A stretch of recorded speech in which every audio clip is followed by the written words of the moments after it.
फिरव एकदा. पटपट फिरवायची, लागली नाही पाहिजे. गुड.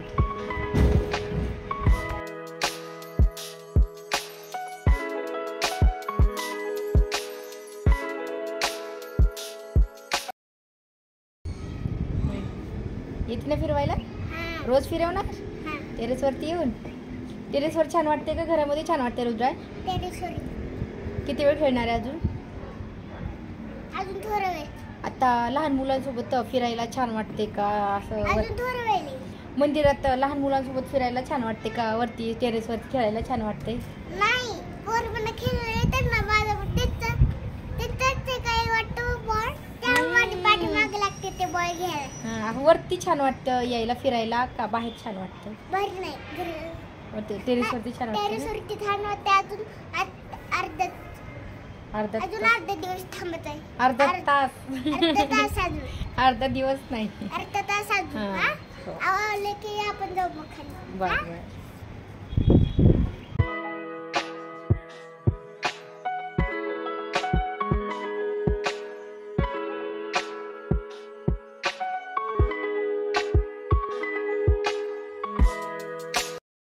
हॅलो नमस्कार. तर तुमचं सगळ्यांचं एकदा आपल्या काही नवीन ब्लॉग्समध्ये आणि एका नवीन रेसिपीमध्ये मी सीमा खूप सारं स्वागत करते. तर आत्ता टेरेसवरती आलेलो. तर रुद्राचा खेळ चालू. एक मिनिट थांबा. हां फिरव बरं, फिरव.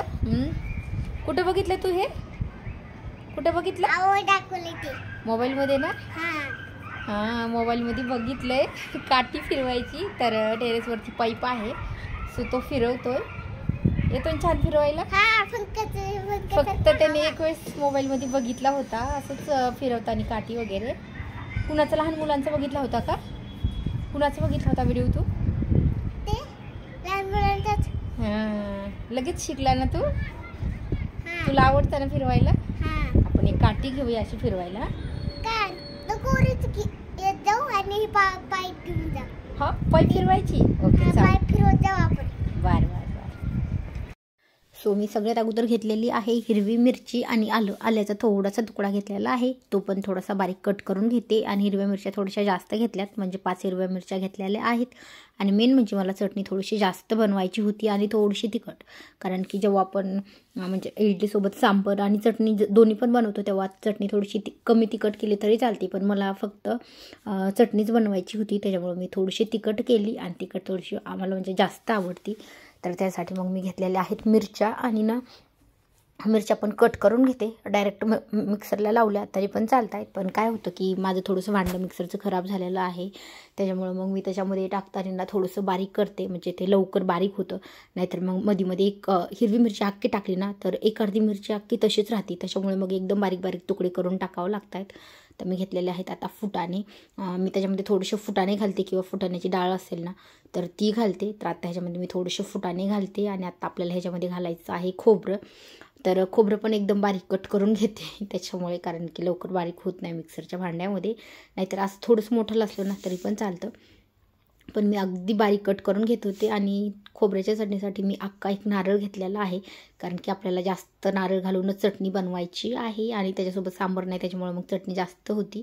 तर त्याचे पण अगदी बारीक तुकडे करून घेते. आणि मग सगळे बारीक तुकडे झाले ना तर आपली थोडीशी चटणी जास्त असल्यामुळे एके भांड्यात होत नाही. तर मी काय केलं, अगोदर दही पण आणलेलं आहे.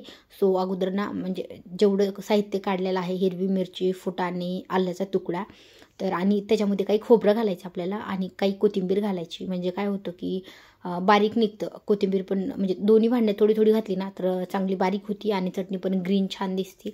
पुदिना वगैरे नव्हता घातला, कारण की पुदिना आमची तर जास्त आवडत नाही. त्याच्यामुळे मग आम्ही कोणत्याच ग्रीन चटणीमध्ये पुदिना वगैरे घालत नाही. ज्यांना आवडत असेल ते घालू शकता. तुम्ही अगदी बारीक तुकडे केलेले आहेत. आणि आता आपण हे मिक्सरला लावून घेऊयात. सो मी हा चटणीचा व्हिडिओ बनवते. आणि एक इडलीचा पण स्पेशल व्हिडिओ बनवलेला आहे, तो पण आपल्या चॅनलवरती अपलोड केला आहे. तर जाऊन बघू शकता.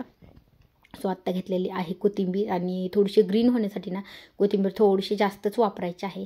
सो मी आत्ता ती छान धुवून घेतली. हिला खूप बारीक म्हणजे निवडायची गरज नाही, दांड्या वगैरे राहिल्या तरी चालत आहेत, कारण की आपल्याला एकदम चटणी पातळ करायची. त्याच्यामुळे मग मी थोडीशी मोठीच निवडली. फक्त बुडं असतात ते काढले आणि मग लगेच स्वच्छ धुवून घेतलेली आहे. साखर मी म्हणजे एवढ्या चटणीला मी 2 चमचे साखर वापरणार आहे. तर मी एका भांड्यामध्ये मग 1 चमचा साखर घातली. तर बघू शकता काढलेला आहे आणि हे जास्त ग्रीन नव्हतं दिसत आहे. तर थोडंसं ह्याचा कलर वेगळा दिसतो, पण एकदम बारीक पेस्ट झालेली आहे. आणि जे दुसरं भांडं आहे ना ते जास्त त्याच्यामध्ये ग्रीन जास्त दिसतं, कारण की ह्याच्यामध्ये मी खोबऱ्याचं प्रमाण खूप जास्त घातलेलं आहे. सो ह्याचा कलर थोडासा वेगळा दिसतो. तर आता ही चटणी आहे ही आपण सगळी काढून घेऊयात. आणि आता राहिलेलं खोबरं, मिरच्या मी एकच भांड्यामध्ये घातल्या होत्या, ह्याच्यामध्ये घालायला नव्हत्या ठेवल्या. ह्याच्यामध्ये घालायला जरी ठेवल्या तरी चालतंय, पण मला सगळं एकत्र मिक्स करून घ्यायचं होतं, म्हणून जेवढं पहिल्या ह्याच्यात बसेल तेवढं बसवलं. आणि मग जेवढं थोडं उरलेलं आहे ना ते ह्या भांड्यामध्ये टाकते. तर आत्ता आपल्याला ह्याच्यामध्ये टाकायचं आहे दही, म्हणजे जेवढं दही लागेल ना तेवढं घातलं तरी चालतं, किंवा दही आपण चटणीमध्ये परत पण मिक्स करू शकतो. सो आता मी ह्याच्यामध्ये टाकते 1 चमचा साखर आणि थोडंसं मीठ, म्हणजे जेवढं चटणीला लागणार आहे ना तेवढं. आणि चटणी मिठाचं प्रमाण काही नाही, आपण परत वरतून पण टाकू शकतो, म्हणजे आपल्याला जर कमी वाटली तर. सो आता मी ह्याच्यामध्ये टाकते दही. दही पण छान फेटलं ना तर चटणी अजून छान होती. तर बघू शकता आता लगेच हे पण भांडं मी मिक्सरला लावून घेतलं आणि ह्या चटणीला छान मस्त कलर आलेला आहे. पहिल्या भांड्यापेक्षा ह्याला छान कलर आला आहे. पुदिना वगैरे घातला तर अजून छान ग्रीन कलर येतो. आता आपल्याला हे काय करायचं आहे, खूप घट्ट झाले तर आपल्याला ह्याच्यामध्ये अजून पाणी ॲड करायचं आहे आणि थोडीशी पातळ चटणी बनवायची. तर जेवढं पाणी लागणार आहे तेवढं मी त्याच मिक्सरच्या भांड्यामध्ये पाणी ओतून घेते आणि तेच भांडं विसळून ह्याच्यामध्ये टाकते, कारण की त्याला भरपूर चटणी वगैरे लागलेली आहे. सो मी कढईतच बनवत होते, दुसरं भांडं वगैरे नाही घेतलं, कारण की मला भाजी वगैरे नव्हती बनवायची. आणि मग म्हटलं कढई आताच करूयात आपण. सो आत्ता आपली चटणी झालेली आहे तयार. आणि आता आपल्याला फक्त ह्याला ना फोडणी घालून घ्यायची. तर फोडणी काय पळी फोडणीच घालायची आहे. तो मी सगळी चटणी मिक्स करून घेते, म्हणजे सगळं म्हणजे पाणी सगळं चटणीत बरोबर मिक्स झालं तर चटणी टेस्टी लागते. आणि मला ना अजून थोडंसं म्हणजे दही कमी वाटत होतं, मी भांड्यामध्ये थोडंसं कमी टाकलं होतं. तर मला म्हणजे थोडीशी तिखट आणि आंबट चटणी जास्त आवडते, त्यामुळं मग मी अजून जास्त दही टाकलं. ते दही पण छान फेटून घेतलेलं आहे. आणि आत्ता आपण ह्याला घालूयात फोडणी. सो फोडणीला माझ्याकडे आज कढीपत्ता वगैरे नव्हता, म्हणजे अगदी थोडासा होता, जास्त नव्हता. आणि लाल मिरची पण नव्हती, तर म्हटलं चला मोहरीची फोडणी घालूयात. आणि अगदी थोडासा कढीपत्ता होता तेवढा मग घातला आणि लगेच फोडणी झालेली आपली तयार. तर ह्याच्यावर वरतून आपल्याला फोडणी छान मिक्स करून घ्यायची आणि मग चटणी खायला झालेली आहे तयार. सो तुम्हाला हा व्हिडिओ कसा वाटला मला कमेंट करून नक्की सांगा. व्हिडिओ आवडल्यास लाईक करा, चॅनलवरती नवीन असाल तर चॅनलला पण सबस्क्राईब करा, त्या साईडला बेल आयकॉन आहे ते पण क्लिक करा, जेणेकरून माझ्या प्रत्येक नवीन व्हिडिओचं नोटिफिकेशन सगळ्यात आधी तुम्हाला भेटेल. आणि फोडणी घातल्याच्या नंतर पण आपल्याला मग सगळे एकदा मिक्स करायची. ह्याच्यात अजून लाल 2 मिरच्या टाकल्या ना तरी पण छान लागतात, पण माझ्याकडे खराब झाल्या म्हणून मग मी सगळ्या टाकून दिल्या. त्याच्यामुळे मग मला फोडणीला 1 पण मिरची नव्हती राहिली, फक्त शोसाठी, म्हणजे थोडीशी छान दिसते टेस्टला. तर आपण हिरवी मिरची भरपूर टाकलेली आहे.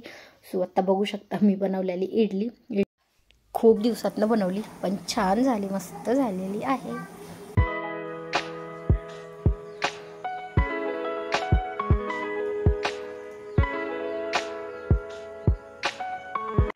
मोबाईलमध्ये ना हां मोबाईलमध्ये बघितलंय काठी फिरवायची. तर टेरेसवरती पाईप आहे, सो तो फिरवतोय, येतो छान फिरवायला.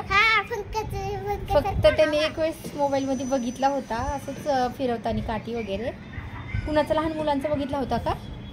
कुणाचा बघितला होता व्हिडिओ तू? हां लगेच शिकला ना तू? तुला आवडतं ना फिरवायला? आपण एक काठी घेऊया अशी फिरवायला. हा पाईप फिरवायची. ओके, पाईप फिरवत जाऊ आपण.